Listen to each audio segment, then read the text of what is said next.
part of the reason we're able to do that is because we have resources at our disposal because the state is in very good fiscal health. We have the largest budget surplus we've ever had in the state of Florida, and that is not by accident. It's because we've outperformed the country when it comes to our economy. Our unemployment rate's lower. New business formations were number one. Net migration were number one. All these different things we're number one in. And so that translates into more economic activity. You have a lot of ability to have these surpluses. And also, you see with our fiscal health, with our debt, we have one of the lowest debt per capita ratios in the entire country. We have about $20 billion in debt, but our economy is over $1 trillion. We'd be the 13th largest economy if we were our own country.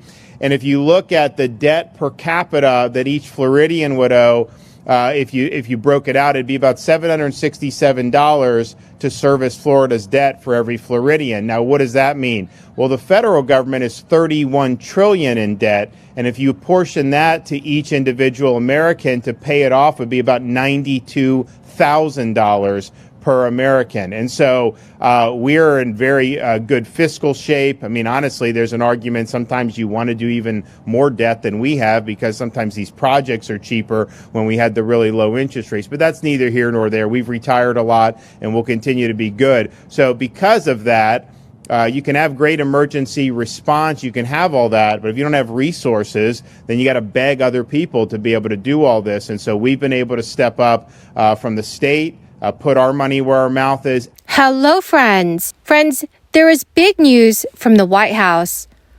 More stimulus cash is on the way to millions of Americans. Checks worth up to $600 will be automatically sent to many eligible individuals. Time is also running out to claim any leftover stimulus funds from Congress's CARES Act legislation. Friends, please make sure that you watch until the end of this video to hear about all of these details. Also know that I'll be giving away 2 Walmart gift cards every Friday. If you'd like to enter the giveaways, all you have to do, friends, is make sure that you are subscribed to my channel, click and like several of my videos, and then comment below the keyword of each video that you watch. The more videos that you comment on, the greater your chances, friends, of winning these giveaways. More cash assistance is coming to people in the form of a new stimulus check that is worth $600, and Americans will be able to collect. If you want to receive some of this financial aid, you will need to take action. This is considered relief aid from the global crisis. According to officials, the Farm and Food Workers Relief Federal Program, which is organized by the Department of Agriculture, offers some workers with a $665 million work relief. Each farmer and frontline worker will receive a $600 stimulus check in their mailbox. Workers who pack meats and employees at grocery stores are also included in this package. New Jersey homeowners have 10 days to apply for a program that will provide them up to $1,500 by May 2023. The Affordable New Jersey Communities for Homeowners and Renters program is now accepting applications from New Jersey homeowners and renters through January 31st, 2023.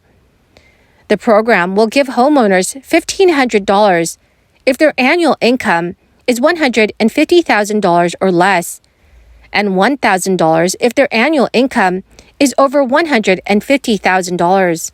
Renters in New Jersey can also apply for this program, though they will only receive a payment of $450 if they make $150,000 or less annually.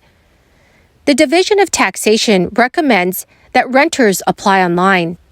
The nation's schools has also been given a huge infusion of federal money. They face a timeline to spend it all. Districts have been given $200 billion collectively from the crisis-era stimulus efforts, such as the CARES Act and the American Rescue Plan, and they have until the 2023 to 2024 school year to put that money to work. The federal government usually gives around $60 billion annually to schools. That accounts for about 10% of their funding. with the states and local communities footing the rest of the bill. The $200 bill is in addition to that normal annual funding. Some of the money is going to capital needs, like upgrading an older school's ventilation system to improve indoor air quality. Some school districts use some of the federal dollars to supplement local investments in technology, but some of that money has been spent on tutoring, after-school programs, and extending the school year in an effort to get students caught up academically. There is also some news from the White House. According to a person familiar with the situation, Ron Klain, President Biden's chief of staff, plans to leave his post at the White House after a record run in the role.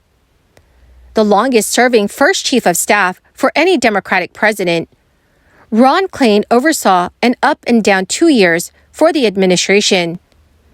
Stubborn inflation also weakened Biden's standing with the public. President Biden, with his party holding narrow congressional majorities, piled up a number of major legislative wins and returned the U.S. to an alliance-first foreign policy. It culminated with Democrats scoring better than expected results in the midterms. Ron Klain is expected to depart in the coming weeks.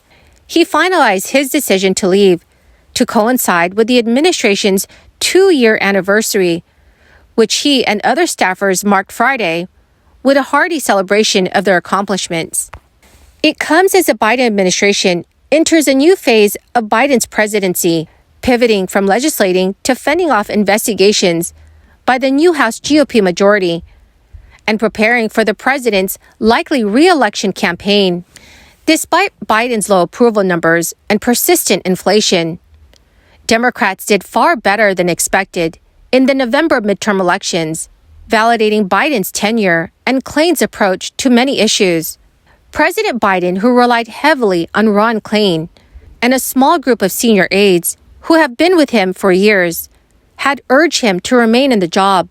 But many White House staffers acknowledged the physical grind of the high-pressure position and wondered how long he could keep up his pace. Some of those senior aides, including presidential counselor Steve Ricchetti and senior advisor Anita Dunn, are among the most talked about names of Ron Klain's potential successor. Jeff Zients, who served as Biden's first crisis coordinator and who Klain tasked with managing the cabinet turnover following the midterms, is also mentioned frequently as a potential next chief of staff. Please let me know your thoughts in the comments section below. Well, my greatest and beautiful friends, that is the end of my daily stimulus update video. My friends, thank you so very, very much for being here every day and especially for being part of this community. I want you all to know that I greatly appreciate every single one of you. I will be giving away 2 Walmart gift cards every Friday. Please enter the weekly giveaways by clicking and liking several of my videos, and then comment below the keyword of each video that you watch. Thank you, my friends, and have a wonderful and very blessed weekend.